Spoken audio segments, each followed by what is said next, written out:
this is Lady Boulay, and I hope you're having a great day. Thank you for your support. Thank you for subscribing to the channel. Thank you for your thumbs up, for your comments, and thank you for sharing the videos. Thank you for all you do to support the channel. Well, look at this beautiful family. This is Wes Moore, who is the newly elected, or the governor-elect of Maryland, the first black governor of the state of Maryland.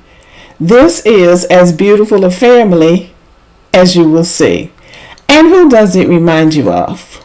That's right, they're reminiscent of that other beautiful black family of politics, the Obamas. And when I saw this family, I thought, okay, what's going on here? Are they grooming this young man for the next presidential candidate from the Democratic Party? His name is Wes Moore, and he embodies the clean-cut Boy Scout look of a good Negro that white America really likes. And to be honest, he looks like a nice guy. He looks like the kind of guy you would like for a brother or a son or a cousin or a best friend. So he really does have a good look about him. And look at this picture. This is him on the campaign trail. Now that little girl is not his child, but look how she's clinging to him, and look how he's smiling and holding her just like that's his child. This picture is just priceless. It says, I'm a father, I'm a family man, and I know how to deal with children. He's 44 years old, and he's had a very busy life. He went to Valley Forge Military Academy and College, Johns Hopkins University, and he's also a Rhodes Scholar who attended Wilson College in Oxford, England, and that's the route that Bill Clinton took. He didn't go to Harvard, and as far as I'm concerned, that's a good thing. I am so sick of this Harvard. Most people don't go to Harvard, and most people do just fine. He spent 16 years in the United States Army from 1998 to 2014. He was a captain in the 82nd Airborne Division. He served during the war in Afghanistan and received several medals, including Parachuter's Badge, Afghanistan Campaign Medal, Armed Forces Reserve Medal, and Army Service Ribbon. So he has a distinguished military career, which Americans used to respect before these people came in and started talking war, but never having participated in it.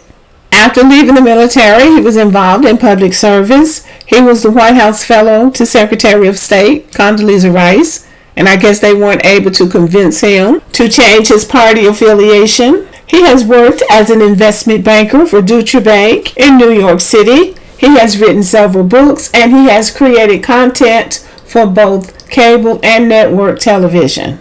From 2017 to 2021, he was the founder and CEO of the Robin Hood Foundation, which is a charitable organization to alleviate poverty in New York City. So he's been around for a while, and I have seen him on the talking circuit from time to time. And I'm always impressed with him because whatever he's talking about is something about helping other people or doing something beyond himself. He's not sitting there talking about himself. And so that is the thing about him that I have been impressed with. And when I saw him running for governor of Maryland, I was thinking this guy might win. And now the real work begins, because now it's going to be whether or not the party is going to stick with him and support him. Because I don't think they did a great job of supporting President Obama sometimes. But President Obama, I think, was more of an enigma. Somebody said this about President Obama. President Obama is a white man with a black father. This man is a black man. His mother is a Jamaican immigrant, according to his bio, and his father is African American, as far as I could tell. He identifies as African American. But his father died when he was very young, so he was raised again by a single mom. So anybody who thinks that single moms can't do the job, they can do the job. Now, there are already those African American men in the peanut gallery talking about he's not FBA, he's not ADOS, he's an immigrant. Well, here's the thing. Somebody has to do the work in America. Black men have to be able to stand up and do more than rap and play basketball. And these men who criticize men like Wes Moore, they criticize black men who go to the military. They criticize black men who go to HBCUs. They criticize black men that like black women. They criticize black men for doing everything except getting on a social media platform and begging for a cash app. Now somebody has got to hold up for the black race. Jamaicans came through the transatlantic slave trade just like we did. So they're not exempt or different or anything else, and maybe except in their own minds. And if they're going to come to the United States and work and do the work that a lot of black men won't do because they're angry about something, then they're just going to have to go to the end of the line because the work has to get done in America. And this man has put in the work, and I prefer to see an African American man doing everything that they can do, and many of them are doing it. But many of them are getting criticized for doing things that will actually help them to progress in the society. And then they're running around calling people boule and sellouts and everything. Anytime you're not doing something, you're going to fight the system. You're going to be a revolutionary. But being a revolutionary pretty much comes down to somebody being on social media begging for money. In Minnesota, where there is a large community of African immigrants, especially Somalis, they are running for office. They're running for school board. They're running for the city council. They're getting in at the grassroots level. In a few years, they will have influence in that state. And then what are we going to hear? Oh, they're immigrants. They're trying to erase us. No, they're getting out there and working within the system. And that's what some African Americans are trying to do. African American women are trying to do that and are getting criticized for it. And those black men in the peanut gallery were delighted that Stacey Abrams lost the governorship in Georgia. So they're not going to do anything, but they're going to drag down anybody else who tries to do anything. I don't think it's going to work. And back to Wes Moore. The reason I think that they might be thinking about him as a presidential candidate is because America really wanted Colin Powell to be the first black president. He was a general in the army. He had served honorably. He was married to a black woman. He had told the government lie. So he was a proven commodity. President Obama really wasn't. But Colin Powell didn't want to be the president, and President Obama did. And that was the difference. But I think America really wanted Colin Powell because of his reputation, because of his service, and because of his sort of deadpan personality. And even though he had achieved a great deal, there was nothing threatening about Colin Powell. President Obama was different. He was not brought up in the continental United States, so he didn't act like a black American. He didn't defer to white people. He flaunted his education, his good looks, and his confidence. His confidence and his swagger really threw the Republicans off.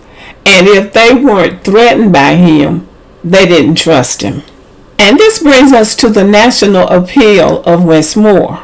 Wes Moore was born and raised in the United States. Now, people might pretend that that doesn't matter, but it really does. President Obama was raised in Hawaii, which is a state of the United States, but it's not in the continental United States, and that makes a difference too. President Obama is also mixed race. Wes Moore identifies as African American. And after the Democrats had chosen President Obama as the nominee, Republicans quietly would come to black people and say, "But he's not one of you," in reference to the fact that his father was Kenyan and his mother was a white American and not a black American woman. Wes Moore is handsome, he's accomplished, and he's a veteran. This is the first time that a veteran has been elected governor of Maryland in 36 years. So that makes him unique in that aspect. This is a clean-cut guy. It's hard to find any dirt on him. One of his opponents tried to dig up something via social media, trying to spread something about him on social media, and he filed a complaint against him. So he has not appeared overly ambitious. He seems to have gone step by step in building a career, and I believe that he will do well. If he does well in Maryland as governor, which he really should, then I think we can look forward to seeing him more in the future. And it's always good to see a beautiful black family on display. He's been married to Dawn Flight since 2007. She's a graduate of the University of Maryland, and she presently works as Director of Business Development at the Network for Teaching Entrepreneurship. I'm very optimistic, and I think we're going to see great things from Wes Moore. I like to see people following their passion. And if your passion is not basketball and rapping, that's fine. It's okay to be something else.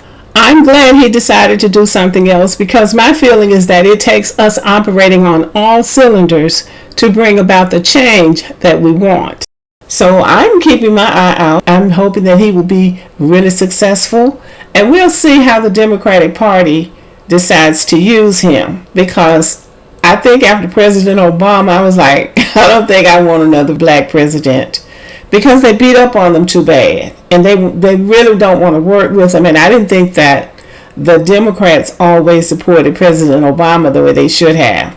So President Obama hung in there, and he got 2 terms out of that presidency. Now, whether or not we can really see anything that he did that was helpful to us is a question. But he did get his 2 terms. And President Obama rolled up his sleeves and got out there and campaigned his heart out this election cycle. And I think it did some good. And I know this country runs on politics, but I have limited confidence in the impact that it's going to have on my immediate life. I always feel like the difference in my life is going to be made by what I do. They can pass laws, and we use the laws to the best of our ability. But the real story in everybody's life is what they do. So anyway, this is Wes Moore. He is the newly elected governor of Maryland. This is his beautiful family, and all I can say is I wish him well, and I'm looking forward to whatever is next for him and his family. So let me know what you think about this. Thank you for watching. Subscribe to the channel, give me a thumbs up, leave a comment, share the video, and as always, have a great day.